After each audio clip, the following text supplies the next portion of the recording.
bateau fantôme a réussi le passage du nord-ouest de l'Alaska à titre posthume. Halloween approchant à grands pas, je me suis dit qu'une histoire un peu étrange serait bien adaptée. En 1761, l'Octavius, un navire marchand, quitte Londres pour la Chine. Le navire est un 3-mâts de classe schooner, avec 28 hommes d'équipage, le capitaine, sa femme et son jeune fils. Le voyage jusqu'en Extrême-Orient se déroule sans encombre. Au moment de repartir, l'itinéraire initial est impraticable à cause du très mauvais temps. Il décide alors d'avoir l'idée de génie de passer par le nord-ouest à la lisière de l'Arctique, ce qui n'avait jamais été tenté. Qu'est-ce qui pourrait mal se passer? Et on ne revit jamais l'équipage. Là vous allez me dire qu'est-ce que c'est que cette histoire en mousse, mais c'est pas terminé. En 1775, le baleinier Herald croise un autre bateau à l'ouest du Groenland. Celui-ci est en piteux état, le capitaine décide de s'amarrer au navire pour lui porter assistance. Une fois sur le pont, absolument personne.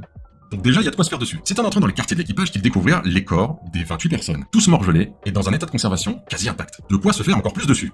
Grosse ambiance. Dans le quartier du capitaine, il était là, assis à son bureau, devant son journal, avec son crayon à la main, complètement gelé, accompagné de sa femme et de son fils. Gagné par une trouille cosmique, l'équipage ne réussit à récupérer que la première et dernière page du journal de bord, dont la dernière entrée datait du 11 novembre 1762, signifiant que l'Octavius se promenait tout seul depuis 13 ans. Après cette rencontre avec le Herald, plus personne ne l'a jamais revu, ne faisant que renforcer sa légende. Maintenant, vous saurez